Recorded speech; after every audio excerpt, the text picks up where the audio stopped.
Good morning mga madi! Good day sa inyong lahat. Ngayong araw na 'to maglilinis ako ng bahay guys. Tingnan niyo ang kalat ng aming bahay. Dalawa lang kami niyan guys, pero ang kalat namin daig pa namin ay isang dosena ang nasa loob. Ayan. Guys, for today's video pag-uusapan natin ang advantage at disadvantage ng kung ang asawa mo ay isang Indian. Yan, manood kayo diyan guys mga marites diyan, mga madi. Manood kayo mga madi ha.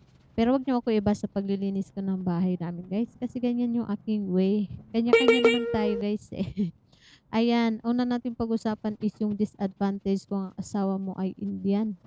Ito based sa aking experience guys, kasi ang asawa ko naman ay Indian and nagsasama na kami sa loob ng isang taon, pero LDR kami ng almost 3 years. Ayan. Ang una sa aking listahan na disadvantage is, as a Hindu religion, bawal silang kumain ng baka guys. Yes, bawal silang kumain ng baka kasi sa India, lalo na 'pag mga Hindu, ang baka ay sinasamba nila guys. Yes, sinasamba nila ang baka kasi ang baka daw ang nagbibigay sa kanila ng milk or gatas sa araw-araw. 'Yan, kapagka makaka-relate dito yung mga nasa India, 'yan. And, 'pag nasa India ka, FYI guys, 'pag nasa India kayo, bawal yung banggitin na gusto niyong kumain ng beef kasi baka katayin kayo guys. Ito ay sa, Hindu religion, hindi ko nila lahat, Hindu religion lang 'to. Kasi ang India naman ay maraming parte, parang kagaya din 'yan sa Pinas, meron tayong Muslim, meron tayong Christian, mga gano'n. Sa kanila gano'n din, sa Hindu bawal silang kumain ng baka. Pangalawa guys, roti is life. Yes, roti is life sila. Kung tayong mga Pinoy ay rice is life, sila roti is life.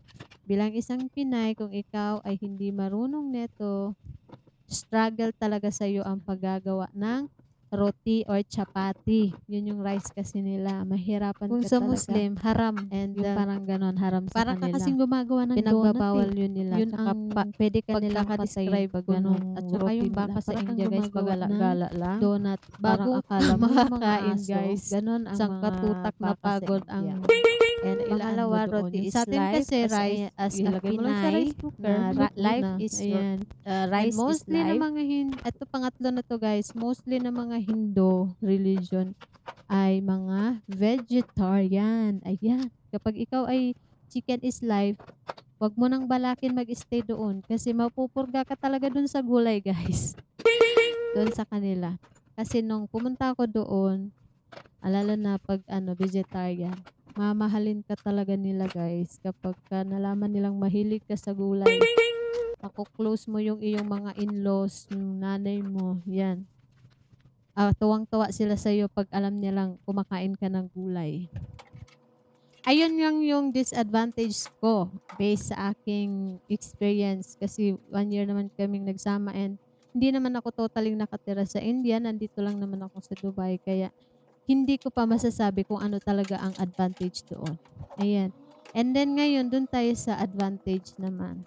Number 1 ko dun guys is napaka-responsible ng mga Indian guys. Yes, napaka-responsible nila when it comes to the family guys.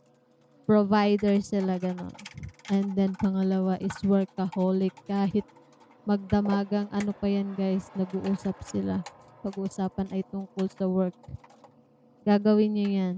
And then, minsan kahit 2 oras lang yung tulog niya, lalo na pag may mga importanteng meeting, gigising yan guys. Ganyan sila ka-workaholic. Pangatlo, family-oriented. Yung asawa ko, 40 years old na yan siya guys pero takot pa rin yan sa nanay niya.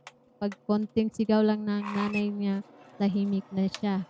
And nila, respectful nila sa mga nakakatanda sa kanila. Kasi, parang yun na yung culture nila eh. Parang pag nanay talaga is talagang rerespetuhin. Pag mga magulang kahit sabihin mo, kuya or ate ka nila, rerespetuhin ka nila. Ganun ang Indian guys. And then, pang-apat ay loyal sa relations. guys, napaka-loyal nila sa relasyon, sana all. Ayan, takot silang mag-cheat kasi once na pinakasalan ka na nila guys, lifetime na 'yan and wala silang, divorce. And pang-5 is takot sila sa hiwalayan once na ang asawa mo is Hindu. Gano'n ang kanilang ano sa buhay, takot sila sa mga hiwalay.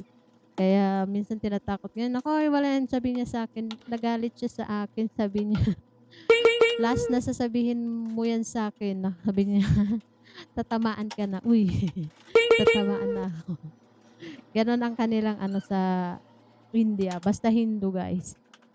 Kaya kayo diyan na may mga Indian boyfriend, piliin niyo yung mga Hindu, charis. Yes, totoo yan guys, piliin niyo yung mga Hindu kasi takot sila sa cheating. Based on my experience lang naman 'to mga madi, ayan. Patapos na yung paglilinis ko and yung aking kuwento ay tapos na. Brief lang yun guys, short brief lang. Gusto ko lang i-share sa inyo kung ano yung, experience ko bilang isang Indian wife. And hindi gano'n kadali ang pagiging isang asawa ng Indiano. A few minutes later. Ayan na guys, Awesome! malinis na. Palakpakan natin si Madi.